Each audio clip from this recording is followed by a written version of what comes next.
This is your minimalist mom once again. And yeah, today we're going to talk about fireflies. Ano na yun? Fruit flies. Narinig ko kasi sa TV. Fireflies, sabi. Yung mga pinapanood ng mga bata.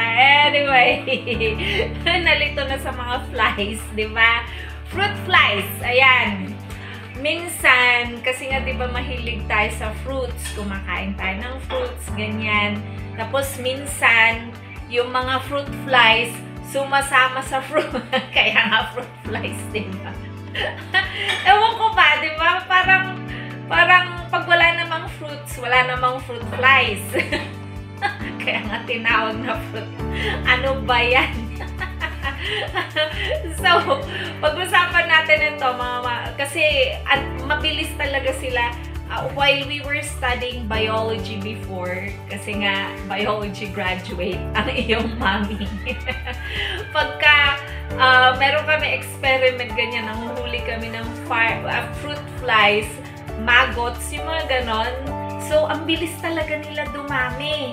Yun yung observation namin sa pag kinulong namin sila sa isang petri dish ba yun? Petri dish, yung ganon. So, pag kinulong namin sila sa isang ganon, the following laboratory namin, ang dami nila. Ganon sila ka-strong. Ganon sila, ang bilis dumami. So, parang ganun din yung nandito sa bahay. Lalo na pag yung mga prutas na gusto nila yung prutas na yun. Ito yung na-observe namin na yung mga pineapple, ganon. Banana, yung mga bright colors na prutas.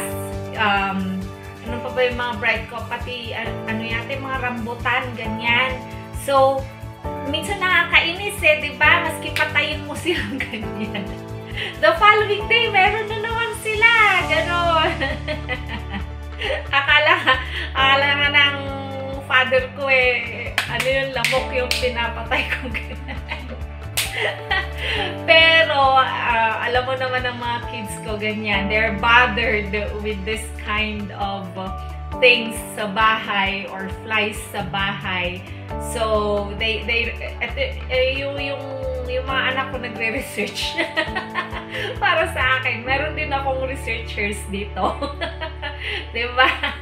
Ayan. O, diba? Sila yung mahilig mag-research. Anyway, going back sa fruit flies, what they did actually, my children got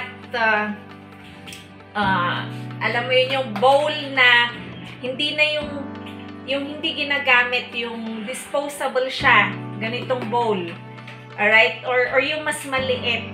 Ganon. So, yung mas maliit dito, para anytime na mapuno siya, pwede nyo na lang itapon. Ganon. Kasi, syempre, alangan namang gagamitin natin yung bowl, diba? Para kumain fly yun diba? So, hindi maganda. Anyway, so, kaya may kutsara ako dito. Ito, lagyan natin ng konting sugar. Ayan. So, 1 tablespoon sabi na sugar. Ayan. 1 tablespoon na sugar. And then, lagyan natin ng apple cider. Yon. So, kailangan apple cider siya kasi pag hindi siya apple cider, hindi magiging effective. Apple cider would attract mga langaw. Ayan, yung mga maggots, yung mga fruit flies, yon. So, ma-attract sila dito and then, alright, pag ma-attract sila, syempre pati sugar, yung amoy ng sugar, yon, with the amoy of apple cider, pwede silang ma-attract. So, we could actually put ito, maski hindi ko na sinusukat ganyan. Sasakto lang sa may container. Yon. Pwede nyo naman tansyahin. Yan. Yan. Pero careful pag may mga children kayo sa bahay, baka mamaya biglang inumin naman ito at maging juice nila. Nako, wag naman. Kasi, although edible siya, yan, edible siya, pero lalagyan kasi natin ito ng Joy. Ayan. Joy, syempre hindi yun edible, diba? So, wag natin lalagyan ng mga mamshis. Wag natin lalagyan ng ng white vinegar or iloko, mga ganon, kasi hindi siya effective. Yeah, we tried it.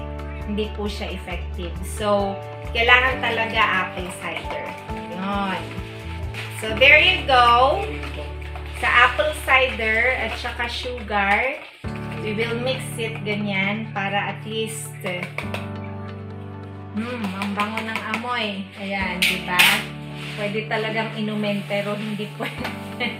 Hindi na pwede pag na-mix siya ng Joy. So, yung Joy parang 1 drop lang siya. Yon. Kasi ang work ng Joy dito is that kung halimbawang naandito na yung mga flies, 'di ba? Magiging siya, magiging anong tawag nun? Magiging slimy siya. 'Yon. So, pagka nagpunta na dito yung mga flies, ganyan, nagpunta na sila diyan.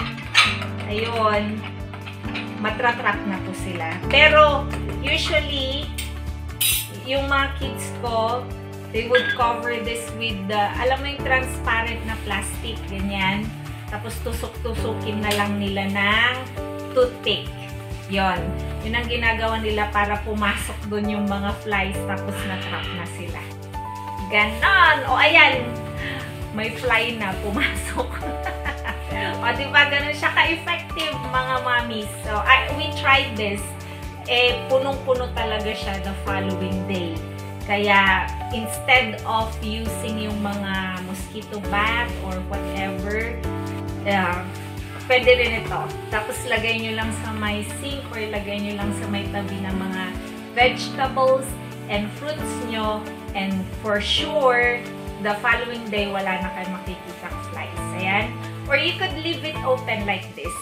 Wala namang problema. Yun lang, especially kung meron kayong maliliit na makulit na bata, you need to, be aware, ha? Bantayan nyo. Pero, for me, as a mom, sigurista ako pagdating sa mga ganyan. I need to cover this, ganon. Pero, malalaki naman na ang mga anak ko, ganyan. Pero lang kung may mga pets kayo sa bahay, baka naman, nila yan May Joy yan, di maganda. Okay, there you go. I hope that's helpful, mga mamshis, for fruit flies na i-share ko sa inyo for today. At anyway, we will be looking for more hacks or tips when it comes sa kitchen thingies ninyo. Alright? I'll see you again and God bless you.